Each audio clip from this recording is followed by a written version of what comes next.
So I think we're late for a commercial, aren't we? Not necessarily late, but we can go to one. Okay, well let's do one. I'm going to get. I want to get through this, and I'm going to show you what we need to do to change this system. So let's go one more slide, I think. So why did this change to chronic illnesses begin? Well, this sedentary lifestyle, really what I was talking about, poor diets. In the 1950s, they were telling us that tobacco didn't cause cancer. So we started having all these cancer deaths. Aging population. So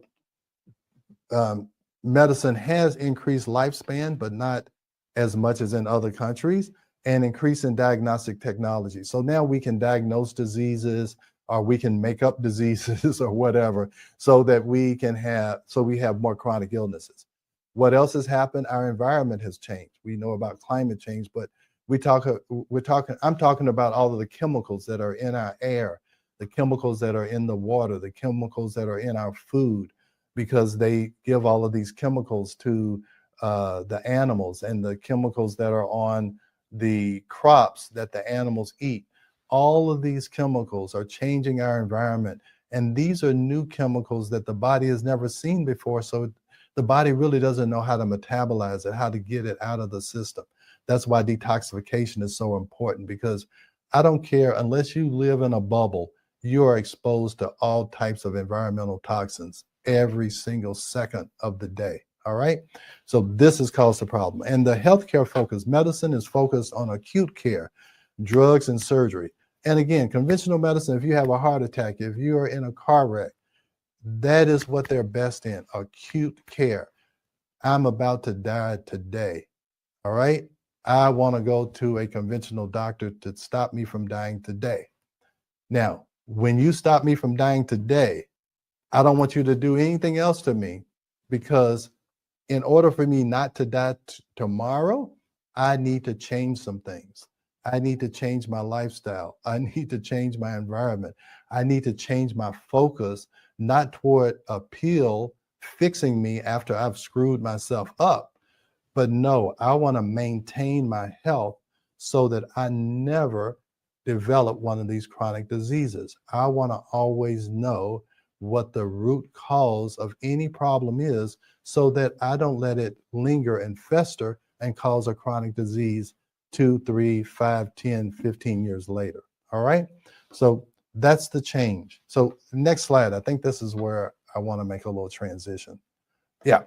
All right. So let's go here. So let's say, hey, if allopathic medicine, if they got rid of all of the medical schools and the naturopathic schools, wow, this must really have advanced our lifespan and advanced our advanced our way of life.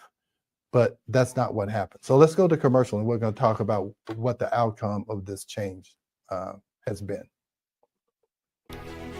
We are going to a quick break, so stay with us as we explore the ageless blueprint right here on W4HC Radio and Talk4 TV. An ancient secret with a modern twist for better health and vitality. Dr. Taylor will be right back. Taking care of your health shouldn't mean taking a handful of pills every day. At Taylor MD Formulations, they create doctor-developed supplements that combine the best natural ingredients so you get the results you need with fewer pills. Taylor MD Formulations is backed by science, designed for real life with real results. Less pills, better health, doctor approved. Shop now at TaylorMDFormulations.com and discover smarter supplements for smarter health. That's TaylorMDFormulations.com. We are back for more of Ageless Blueprint. Once again, let's join Dr. Taylor for more insights and research on the ancient secret to better health and a better life in modern times. Here's your host, Dr. Eldred Taylor. Okay, all right, we're back. Welcome back again to Ageless Blueprint. And this is where we talk about the secrets to longevity and vitality. And we try to convert you from aging to ageless. All right, so we're talking about ageless. Come in during the we had a commercial. We had a question come in during the commercial. Okay, all right. The question is, So when you're born, they start shooting you up with medicine. And it seems that they keep you alive as much as they can. And then when you get older, they start pushing you out so they don't have to pay Social Security. Is that the gist of it? Yeah. That is pretty much it. That's why they try to, convince you, because I'm going to be 65 this year. They just keep trying to convince you to wait till 70 until you get your Social Security, because you'll get more money. Yeah, you're right. They're hoping they won't have to pay you at all. They're hoping that you're going to be dead. Now, again, I'm not trying to be a conspiracy theorist, but I'm just giving you information, and you. See when you can see the truth. Okay. Yeah, I mean, yeah. it's right there in front of us. That's what I'm saying. I'm just presenting information, and you draw your own conclusion. Okay. I trust people that they're smart enough to make decisions for themselves. I don't try and impose my decisions upon you, but I do want you to know the truth. And the truth, how this type of medicine got started, it's not an ageless secret. It's not. It's a 1910 invention. Okay, so there's nothing traditional about this. There's no history behind this.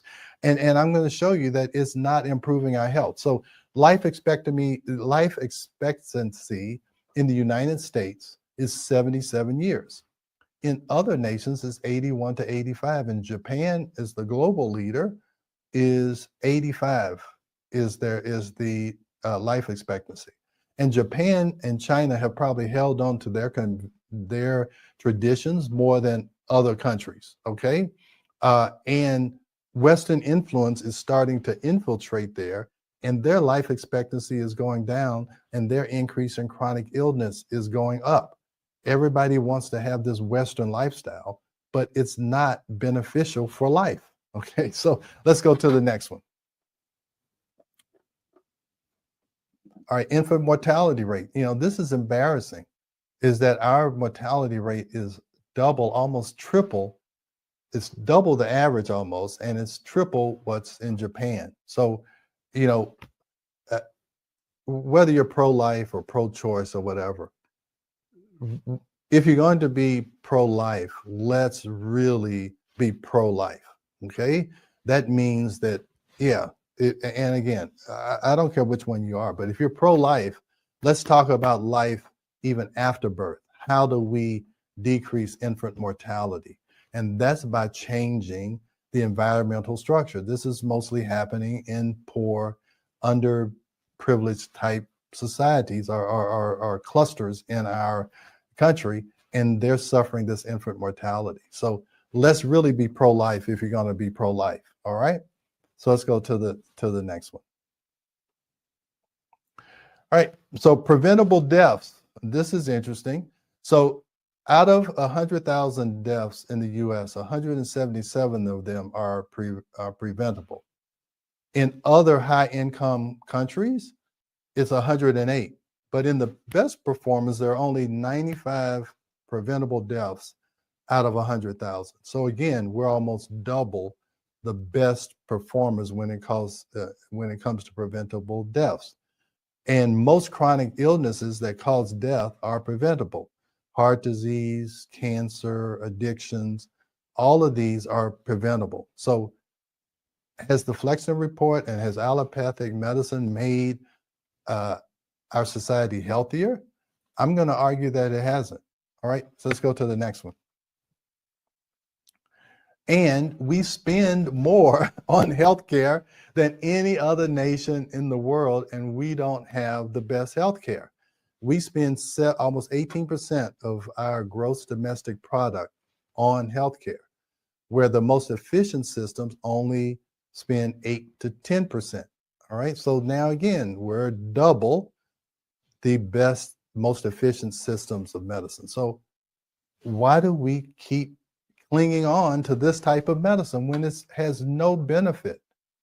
Okay, it only benefits a certain section of society, which is the people that are controlling the pharmaceutical industry and controlling medicine and controlling healthcare. That money, that's 17, almost 18% of the GDP, is going into the hands of those industries. All right. So we're spending a lot of money, and our return on investment, which is our health, is not improving. Let's go to the next one. We have another question. Okay. They're saying, people are saying that they're making the natural stuff pretty much illegal these days, that you have to conform to. Yeah. That's terrible. Yeah.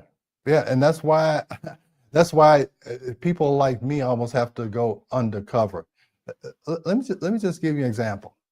During the COVID crisis, before there was any vaccines, we put on our website that, hey, your best defense against any virus is to have a healthy immune system. How do you have a healthy immune system?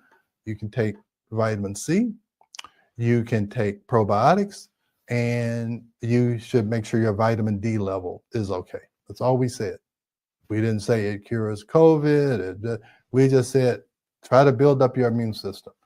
We got a letter from the FTC. Now, this was just on our website. I wasn't on TV making a commercial or whatever. And we got a letter from the Federal Trade Commission and telling us to take that information down because the vaccines were about to come out. So they were threatening me. The FTC was threatening me just by saying, why don't you build up your immune system? And this is how you do it. So that's the level of control that the government is just being pressured by lobbyists from these institutions that are making money. All right. So yeah, you're right. It's almost illegal. Some of the things that I do in the office, I don't say anything about it. I don't publicize it because I know the climate that I'm in. All right. So anyway, let's move on. All right.